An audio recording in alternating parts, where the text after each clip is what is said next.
জানো আমার একটা সন্তানও বলছে তোমাকে তোমার পরিবারের কাছে ফিরিয়ে দিয়ে আমি খুব ভালো সিদ্ধান্ত নিয়েছি। আবার আরেকটা সত্তা বলছে আমি খুব ভুল করেছি, খুব বড় ভুল করেছি। এই ভুলটা কি করে ঠিক করবো?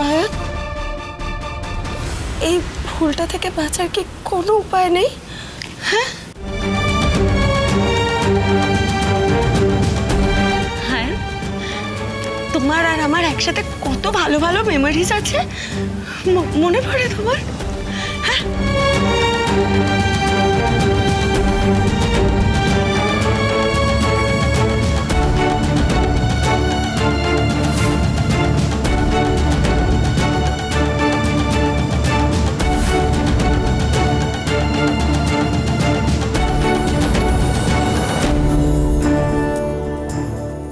কি করে বলো তো আয়ন, এই সব স্মৃতি আমি ভুলে যাব কি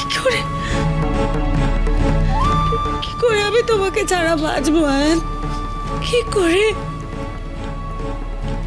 আমি তোমাকে ভালোবাসি আয়ন।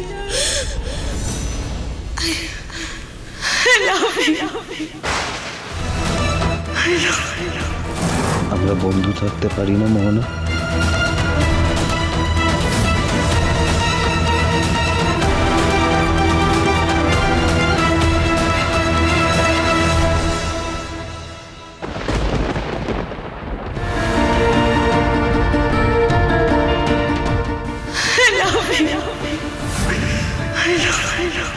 আর কিছুতেই দেরি করা যাবে না, যে করেই হোক আদির স্মৃতি ফেরাতেই হবে যত তাড়াতাড়ি সম্ভব, নাহলে তো সর্বনাশ হয়ে যাবে। কিন্তু কি করে করব, কিভাবে?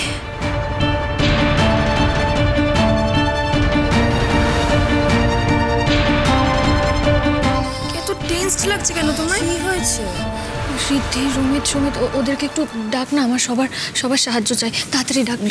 কি হয়েছে বলো না বৌদি ভাই? দাদা ভাইয়ের স্মৃতি ফেরাতে হবে, যে করেই হোক যত তাড়াতাড়ি সম্ভব তোদের দাদা ভাইয়ের স্মৃতি ফেরাতেই হবে রে। হয় না? ফেরাতেই। কি রে শুভ, কি হয়েছে? শোন না, তোরা না আদির সাথে এখন যত পারবি ওই পুরোনো দিনের কথা, পুরোনো স্মৃতি, ছোটবেলার গল্প যত পারবি এগুলো নিয়ে আলোচনা করবি, এগুলো নিয়ে কথা বলবি। হ্যাঁ সেটা তো আমরা প্রত্যেকদিনই চেষ্টা করছি, কিন্তু দেখ দাদাভাইয়ের তো কিছু মনে পড়ছে না। আমার মনে হয় ওকে আর একটু সময় দিলে হয়তো। না, ওই সময়টাই আর আমাদের হাতে নেই। এবার যা করার তাড়াতাড়ি করতে হবে, এমন কিছু একটা করতে হবে না যাতে ওর সব পুরোনো কথা মনে পড়ে যায়। কি হলো বলতো?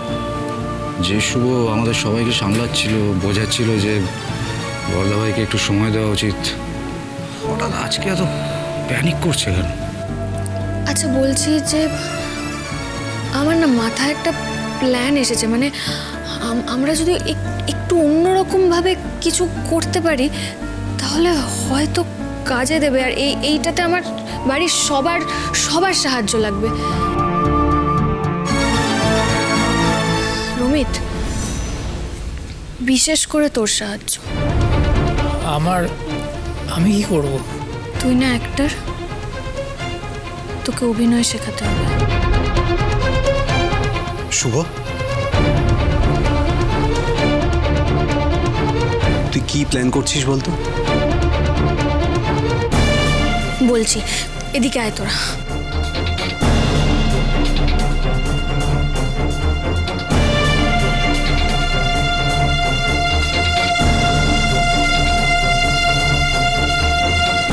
কিন্তু আমরা পারবো তো?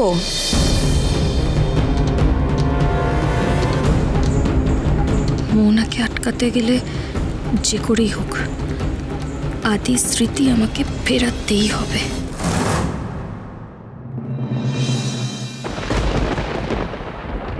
মোহনা,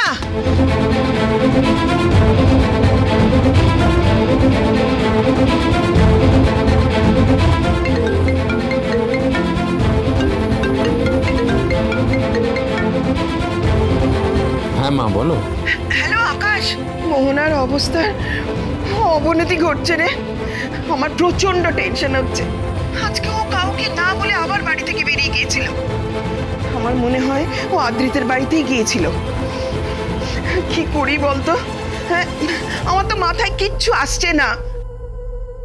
সেখান থেকে কাঁদতে কাঁদতে ফিরে আবার দরজা বন্ধ করে দিয়েছে। দেখো, আমি আমার বোনকে যতটা চিনি, আমি ভেবেছিলাম ওর মনের জোর খুব বেশি। আমি তাই জানতাম। আমি ভেবেছিলাম সত্যি কথাটা জানার পরও কষ্ট পেলেও নিজেকে সামলে নিতে পারবে, কিন্তু এখন বুঝতে পারছো কিছুতেই নিজেকে সামলাতে পারছে না মা। আকাশ, আমার মনে হয় মোহনার সাথে এবার আমাদের সিরিয়াসলি কথা বলা উচিত, না হলে হয়তো বড্ড দেরি হয়ে যাবে রে। আমি তো মা, আমি আমার মেয়েকে খুব ভালো করে চিনি। আমি চোখের সামনে আমার মেয়েটার আগামীটা দেখতে পাচ্ছি। সেটা খুব একটা ভালো নয় রে আকাশ। আচ্ছা ঠিক আছে, তুমি টেনশন করো না, দাঁড়াও। আমি বোনের সাথে কথা বলছি। মোহন আমার একমাত্র বোন, ভালোর জন্য যা করতে হয় আমি তাই করব। আমি ওর সাথে কথা বলবো মা। তুমি রাখো, আমি কথা বলছি। দাঁড়াও, তুমি রাখো। মোহনা, ও মা, একটু দরজা খোল প্লিজ। মাকে তো বললাম আমি মোহনাকে বোঝাবো, কিন্তু কিভাবে ওকে আদ্রিতের থেকে দূরে সরিয়ে আনবো আমি কোনো উপায় খুঁজে পাচ্ছি না।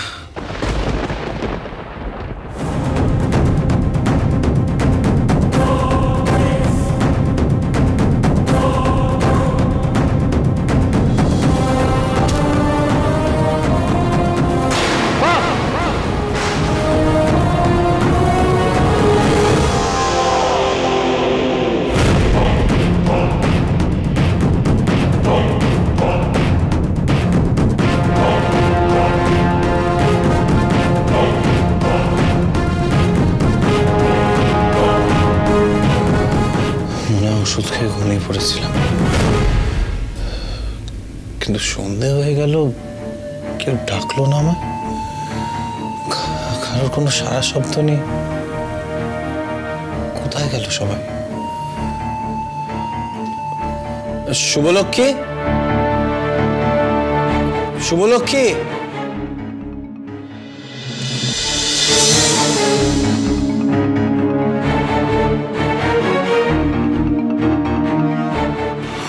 বাড়িতে সবাই গেল কোথায়? লাইট অন করেনি?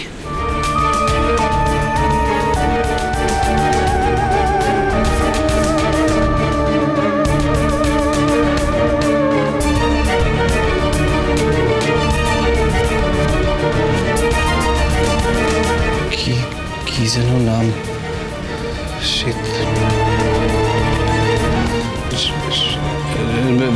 রিদ্ধি, শিরিন,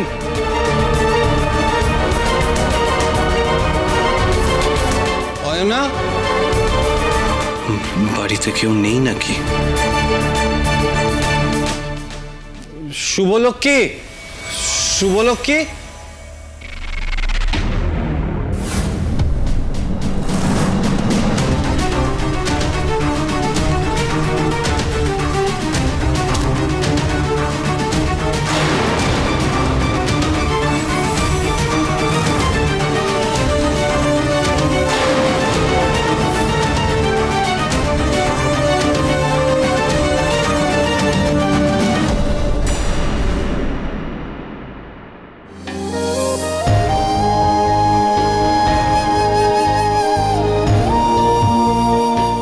এভাবে পেছন থেকে আমার চোখ চেপে ধরলে কেন শুভলক্ষ্মী? আমি চমকে গেছিলাম। কারণ তোমার জন্য একটা সারপ্রাইজ আছে। কি সারপ্রাইজ?